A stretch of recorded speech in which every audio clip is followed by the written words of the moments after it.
a $2.5 million loan to Snap IT to support manufacturing and development of its live camera AI hardware and satellite communication system technology.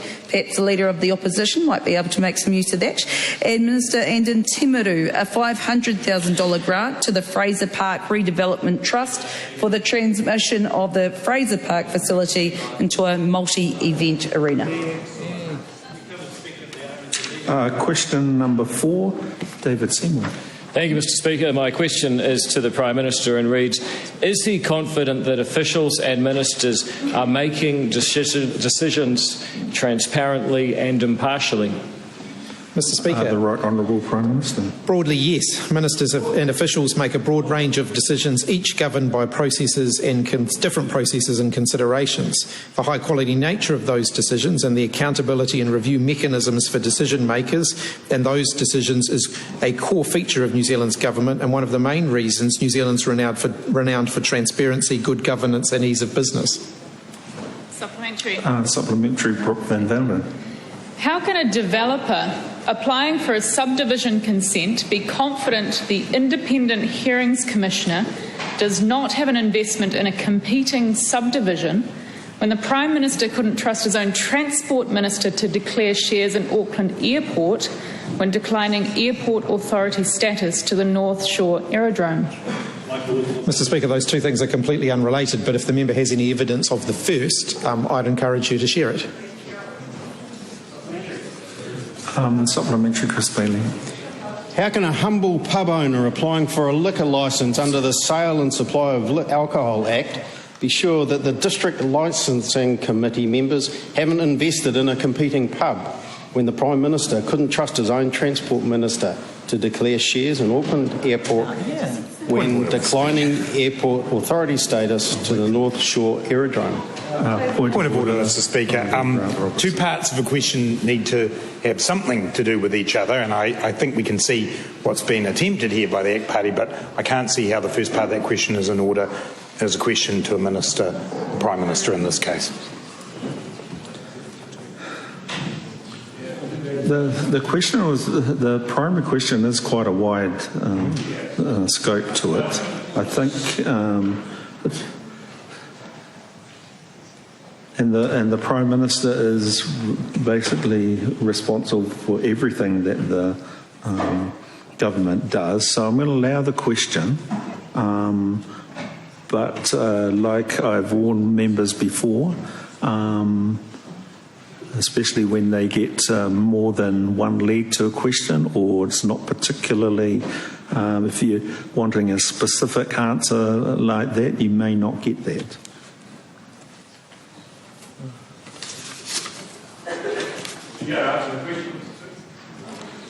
Yes, the question's been asked, and Mr. Speaker, the two issues that the member raised in the question are completely unrelated. And again, the allegation in the first part of the question is a serious one. And if the member has any evidence that that has happened, then he should produce it.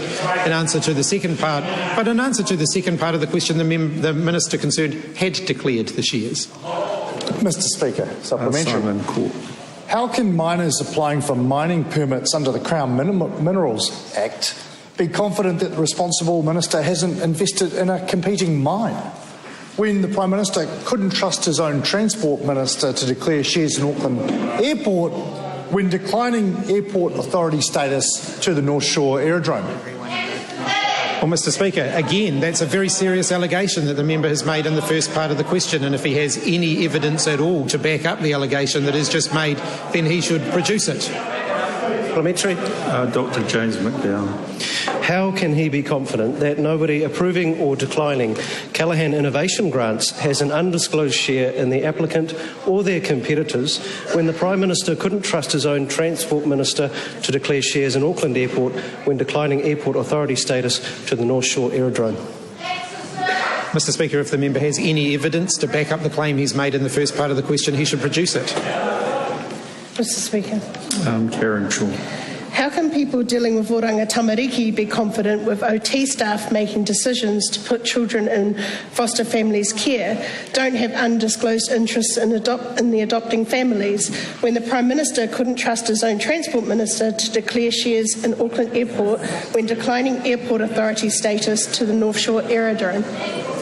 Mr. Speaker, I think that's an absolutely disgraceful way of abusing a system that's designed to protect children, and the member should know better. Mr. Speaker. Supplementary, Damien Smith.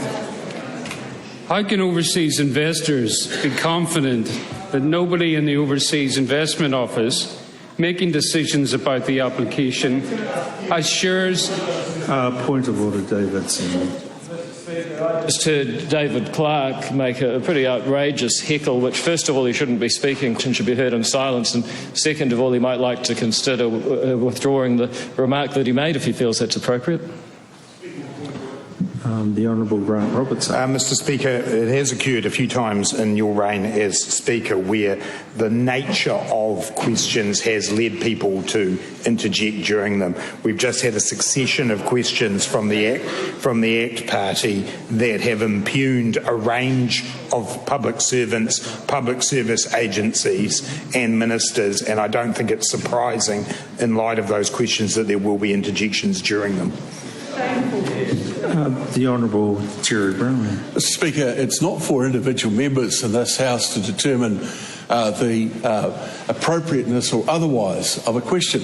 That's your job. That's why we have collectively supported you in the chair. And the questions that were asked from the ACT Party may not be comfortable for people who are hearing those questions. But they are nonetheless legitimately asked and should, wherever possible, in the public interest, be given an answer.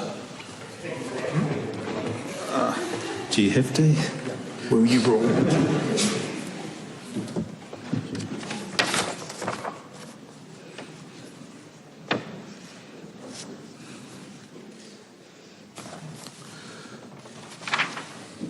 Quite clearly, the questions being asked have upset some members of the House. That doesn't automatically mean that they're out of order. I have allowed the questions to be asked, and members of the public will make their own judgment around them. But I thank the Father of the House for his intervention.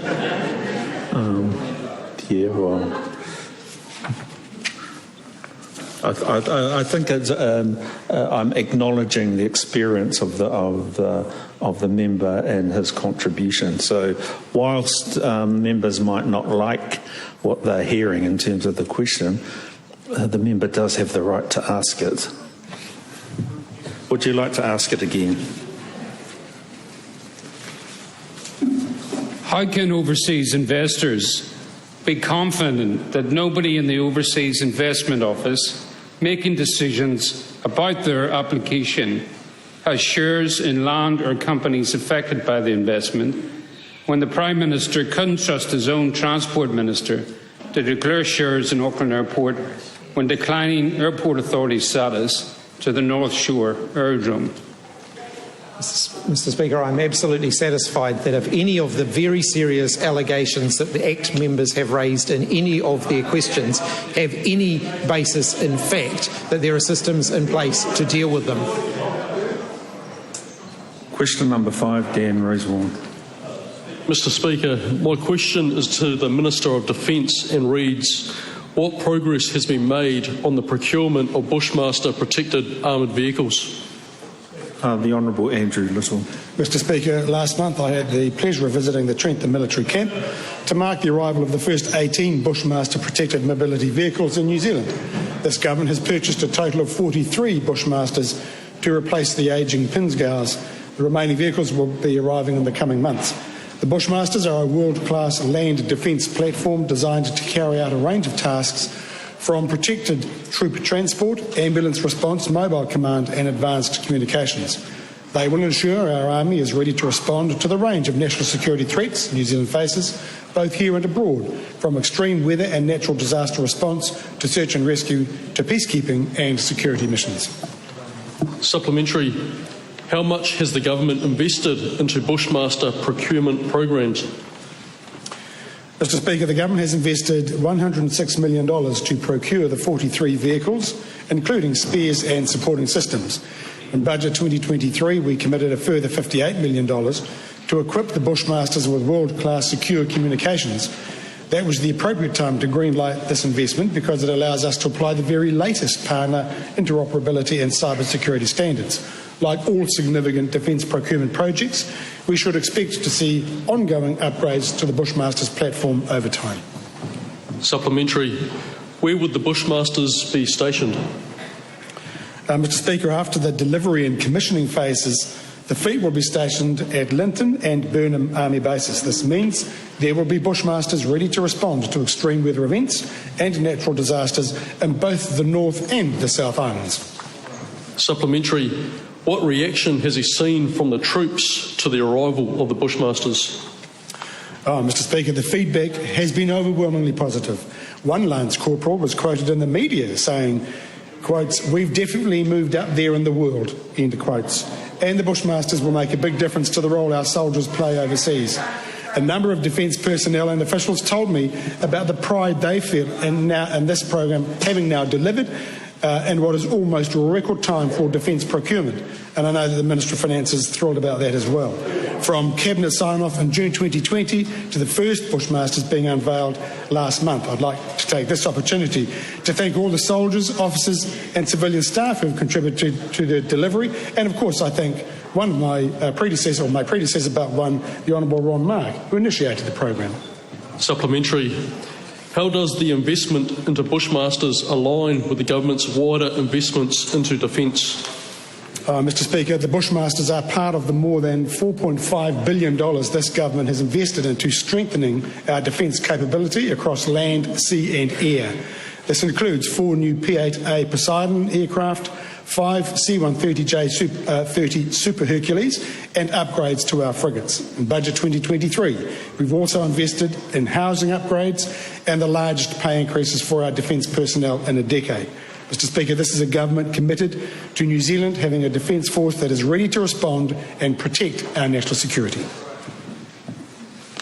Question number 6, the Honourable Paul Goldsmith. Thank you, Mr Speaker. My question is to the Minister for Auckland. Does he stand by all his statements and actions? The Honourable Mr Speaker, yes, in the full context. Does he stand by his statements to the Cabinet Office about his personal shareholdings in Auckland International Airport? Mr Speaker, yes, I do in the full context. And if he stated to the Cabinet Office that he was going to sell his shares in Auckland Airport, why didn't he sell them? Mr Speaker, I commenced the process of selling those shares in early 2022. I regret that I did not complete it. That is an issue that I am focused on fixing now.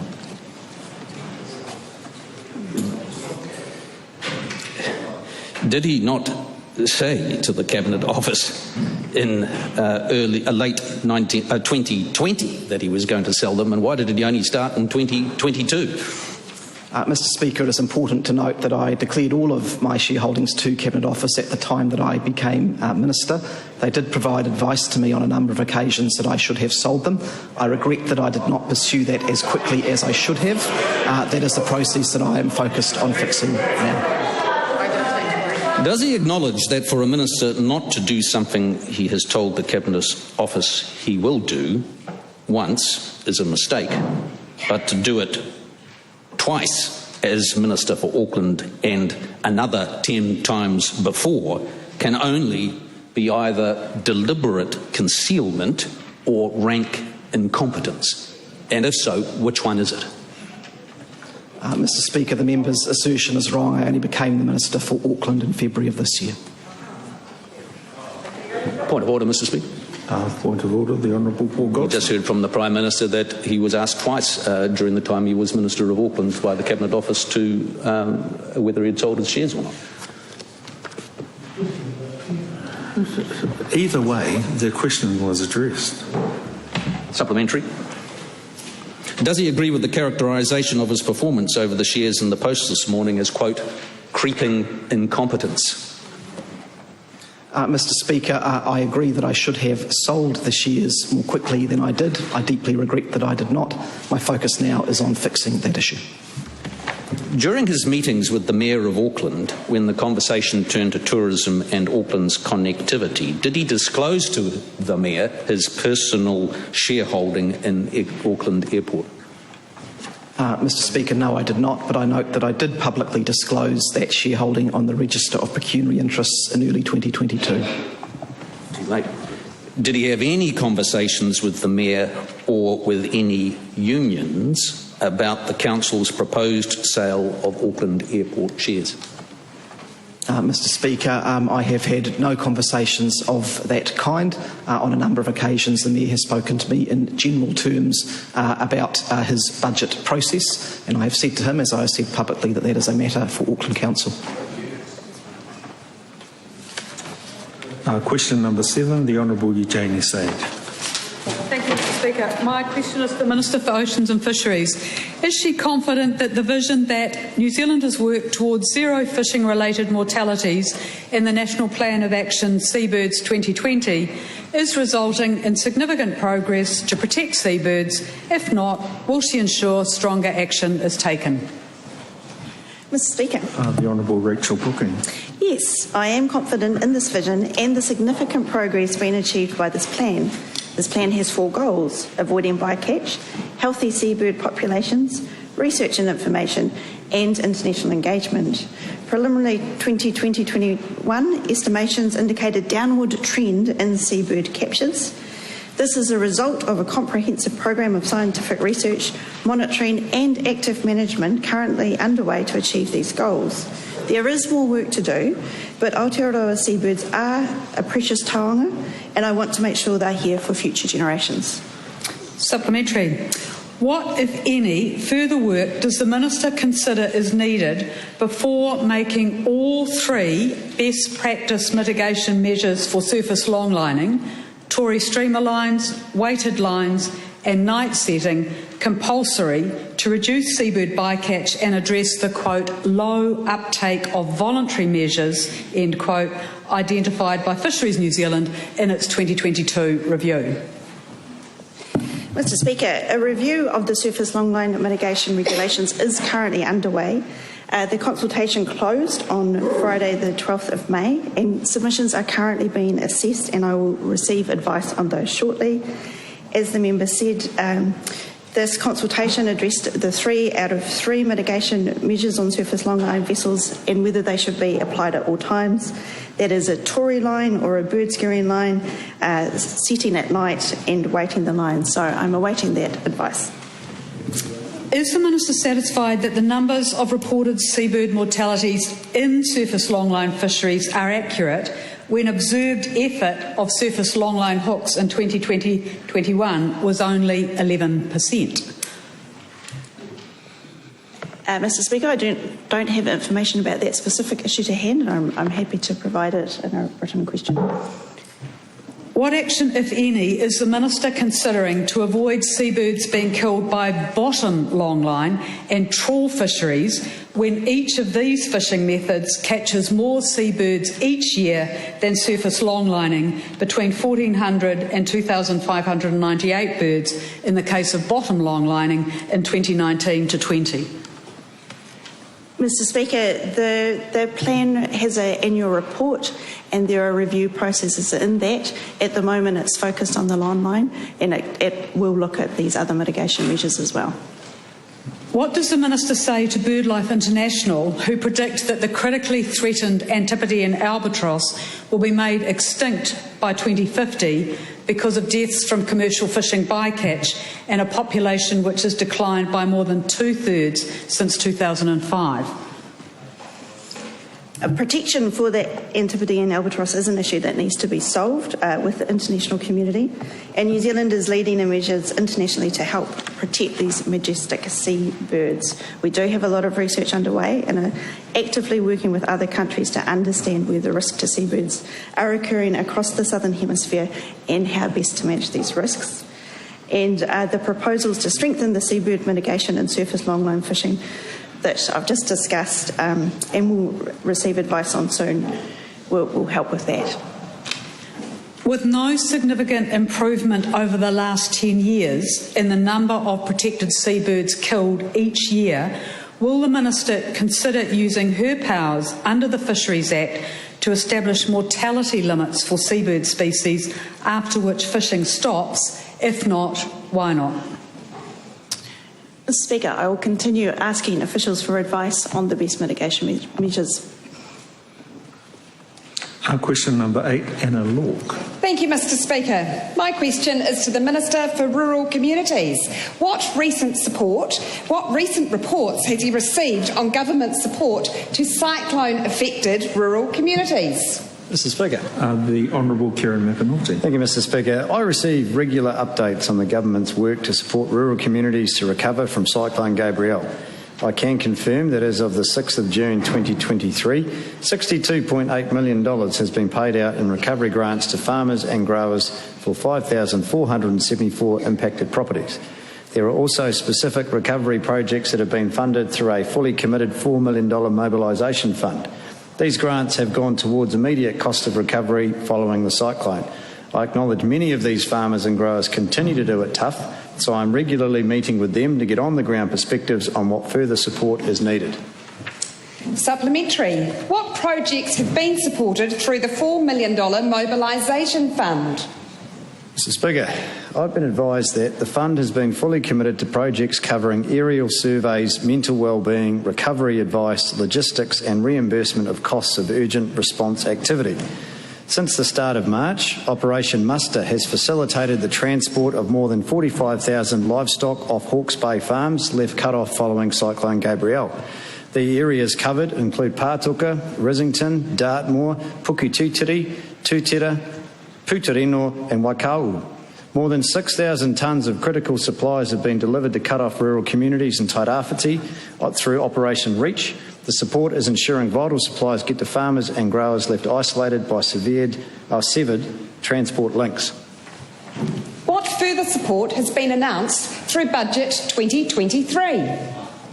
Mr. Speaker, Budget 2023 allocated a further $35.4 million to support the recovery of rural communities. This is broken down into a $5.4 million fund for the North Island Weather Event Isolated Rural Communities Recovery Fund and a $30 million for the North Island Weather Event Time Critical Primary Industries Recovery Fund. MPI is seeking expressions of interest from industry partners, including industry good organisations, community groups and Māori entities that can provide supplies and services in affected regions. How will the $5.4 million Isolated Rural Community Fund be used? Mr. Speaker, this funding will be used for activities which deliver support for impacted rural communities, including support for marae or other suitable facilities in communities to provide hub locations and supporting the hub's operations, funding community groups and support networks to coordinate community-led recovery and increase community members' access to the support needed for their recovery, helping community groups to cover the logistical costs of operating in severely impacted regions, the development of iwi-led wellbeing initiatives supporting community hubs to host regular community clinics and events, and the delivery of specialised support and information resources support for maintenance of telecommunications links, supply of materials and equipment to community hubs, and movement of community coordinators and specialist advisors into and around isolated regions. What support is available for the management and removal of silt and debris in Hawke's Bay? Mr. Speaker, applications for the Sediment and Silt Recovery Fund have opened today. Available funding includes grants of up to $40,000 and further funding of up to $210,000 on a 50-50 cost share basis. Applications can be made directly to the Hawke's Bay Regional Council. Question number 9, Erica Stanford. Thank you, Mr. Speaker. My question is to the Minister of Education. Does she stand by all of her statements and actions? The Honourable Kelvin Davis. On behalf of the Minister, in the context they were given, yes. Supplementary question. How many students are not enrolled in school based on the latest data she has seen? Mr Speaker, I don't have that information directly to hand. If she wanted specific information on that subject, she should have put it in the primary question. Supplementary question. Is the reason the numbers of non-enrolled students are not reported in the publicly released attendance data because her office requested this data be omitted? Mr Speaker, on behalf of the Minister, no. Why is it that the number of young people who have completely disengaged from the education system is not released to the public alongside other attendance data? Mr Speaker, look, I don't have a specific answer to that question. Again, that's something I think that she should put in writing to the Minister, and the Minister's office will get back to her.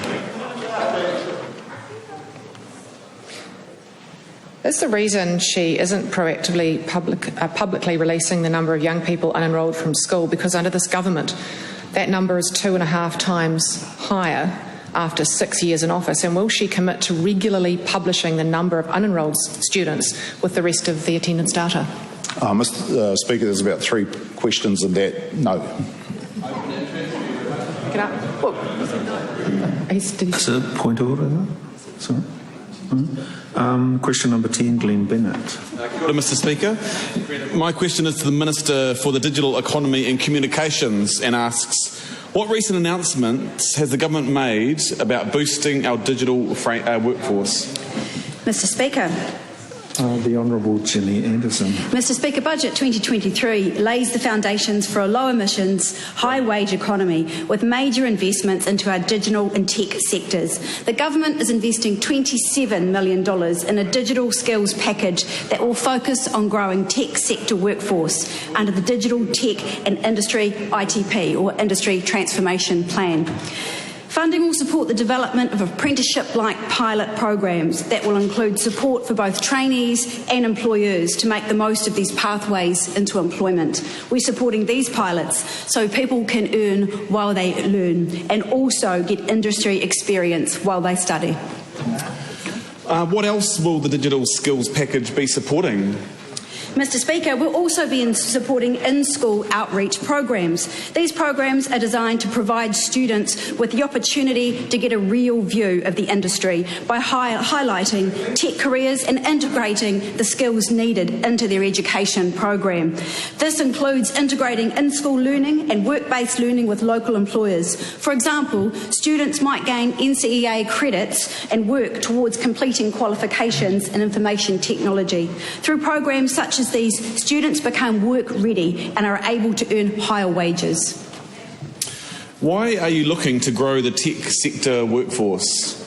Mr Speaker, the digital tech sector significantly helps lift New Zealand's productivity and wealth. In 2021 alone, the sector contributed $7 billion towards New Zealand's GDP, and since 2016 has grown twice the rate of the wider economy. We want to make the tech sector accessible, especially for women and underrepresented groups such as Māori, Pacific peoples, those with disabilities, and also neurodiverse people. Brilliant. We know from looking at advanced economies like Germany, South Korea, Japan and Singapore, the best investments you can make in the future of your economy are in science, technology and skills and infrastructure.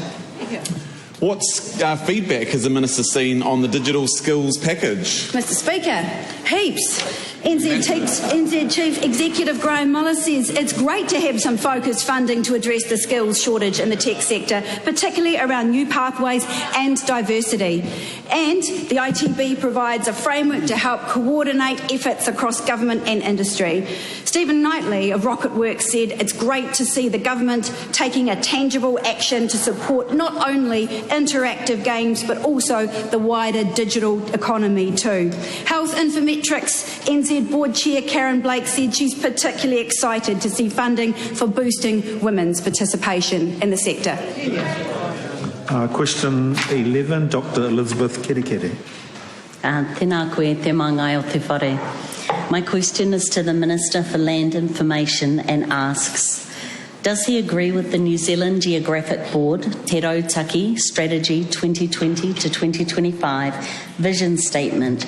We continuously improve our capability and processes to achieve our goals and objectives? If so, what changes, if any, have been made to improve processes for Māori participation? Mr. Speaker. The Honourable Andrew Little. Mr. Speaker, on behalf of the Minister for Land Information, to the first part of the question, yes.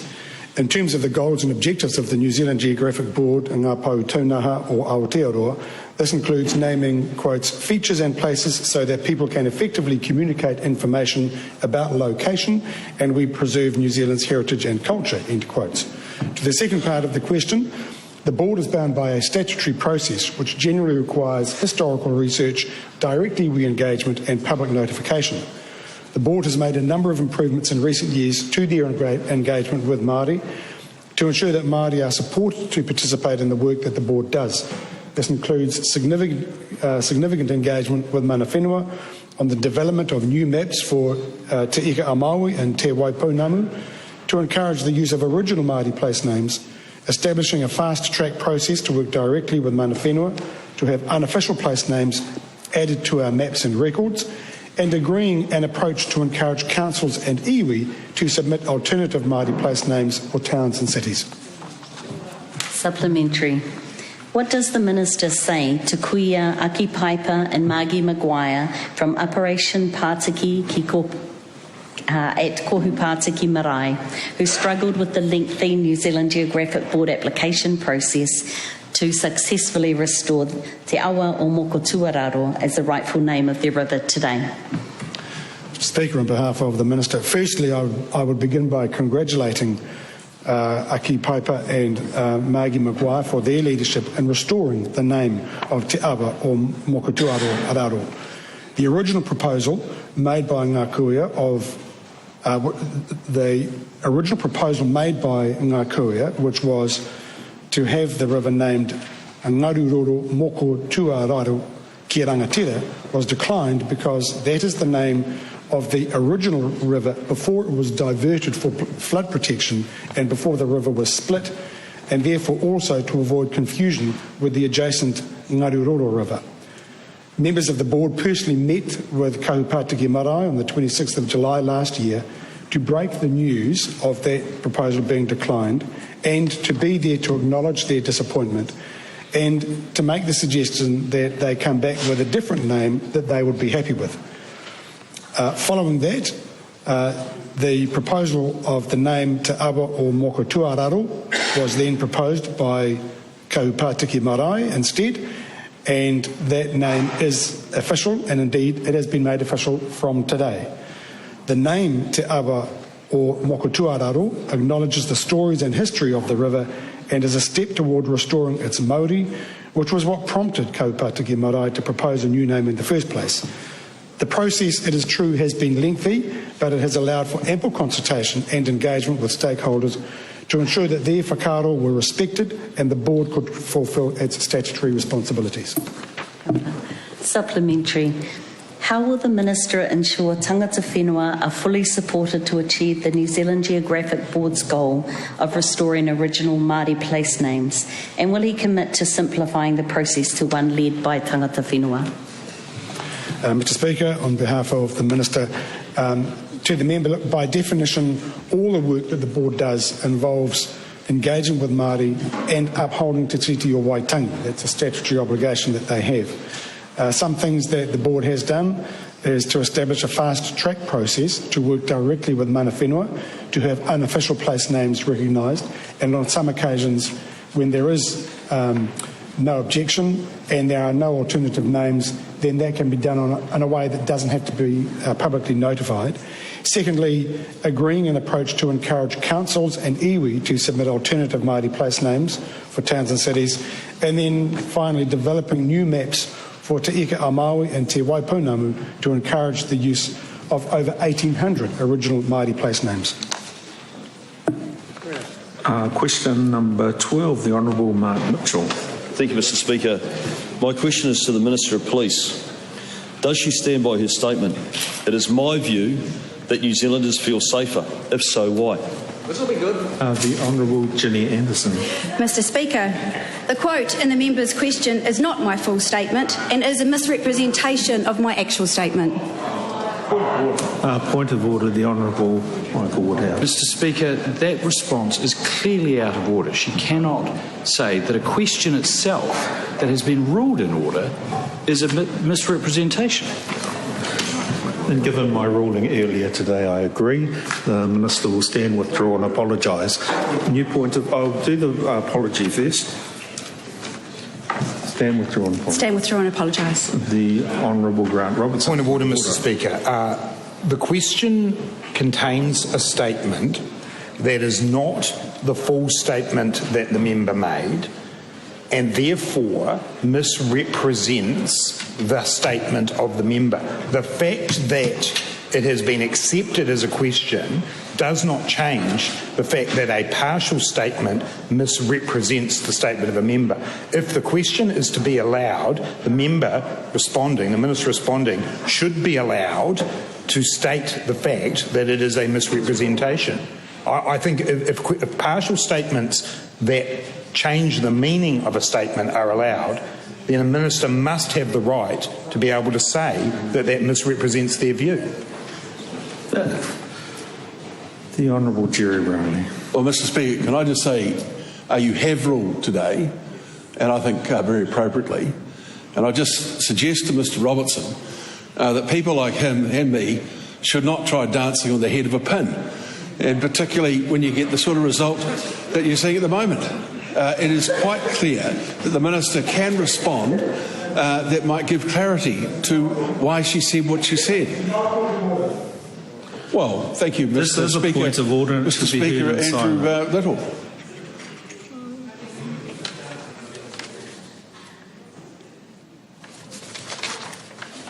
I've made my ruling. I'm not changing it. The Minister can address the question and the context of it, as I said in my ruling earlier today. The breadth to which the Minister does that is entirely up to her, but she can't say what she said. Mr. Speaker, shall I ask that question again? Or? No, I'm pretty sure she knows what it is. I don't know what it is, mate. Mr. Speaker, I stand by my full statement in the context of that time. It is my view that New Zealanders feel safer with a government on track to deliver 1,800 extra police. As I noted yesterday, Mr. Speaker, this government has now delivered on its commitment to deliver 1,800 extra police. This government has also passed new laws to tackle gangs by allowing additional warrant and search powers for gang conflict, introducing a 5-year prison sentence for discharging a gun with intent to intimidate, and allowing greater ability for police and other agencies to seize cash. We've also committed to ongoing funding to keep the police ratio of 1 cop per 480 of the population. We've introduced an extended retail crime prevention program and the fog cannon retail subsidy. We've introduced firearm prohibition orders to keep firearms out of the hands of those most dangerous in New Zealanders who shouldn't have them. We've supported police to crack down on gangs and organised crime through Operation Cobalt, which has seen over 38,000 charges laid and nearly 400 firearms seized. We've introduced legislation to crack down on fleeing drivers, including the ability to seize and impound vehicles. We've announced nationwide rollout of the tactical response model to better support frontline police in dealing with dangerous and high-risk situations. We've established and delivered a firearms registry to set and begin on the 24th of June. That's this month, Mr. Speaker. We've created programs like Kotahi Te Whakaaro and Circuit Breaker to disrupt cycles of reoffending. We've passed new laws to seize criminal assets and targeted associates of organised criminal groups and forfeit illegal funds in their KiwiSaver. We've also invested $94 million into tackling gangs and organised crime through Budget 2022. We've established Te Taru Pureki Firearms Safety Authority as a dedicated business unit within police to improve gun safety in Aotearoa. Mr. Speaker, I could go on, but I think I might save some more highlights for the next question. Order. I'm on my feet. The answer was far too long. I didn't interrupt you. I was taking tally and was deciding how many extra questions Mr. Mitchell is going to get. What's the answer? 2 extra. Thank you very much, Mr. Speaker. When she says it is my view that New Zealanders feel safer, who is she speaking for? Mr. Speaker, that is not my full statement.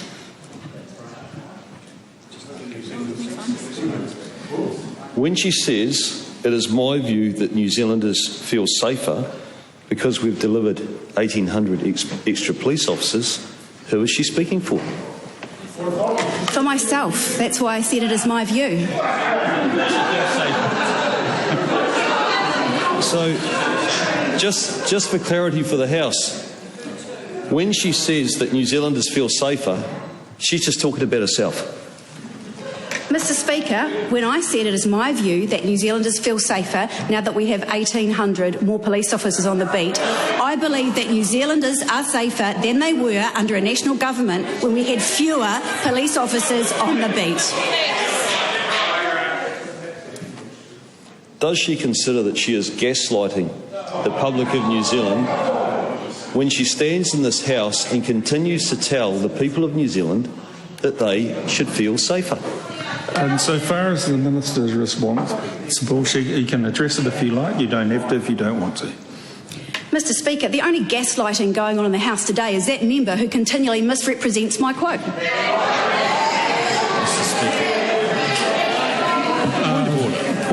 Point of order, is it?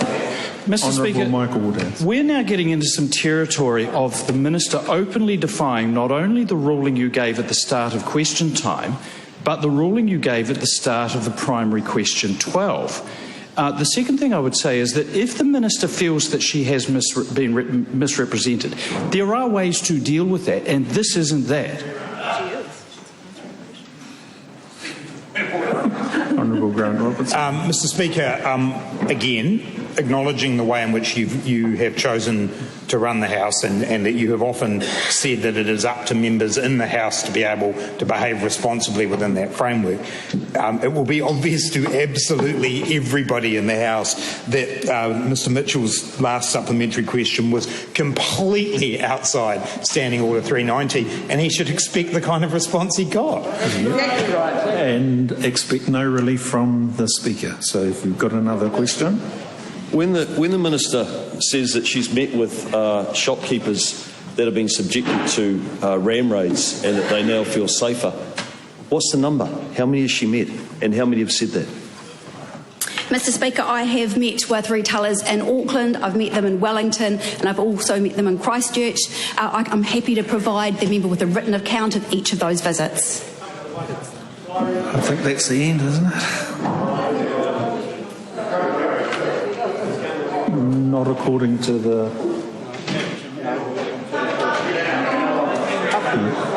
That concludes oral questions.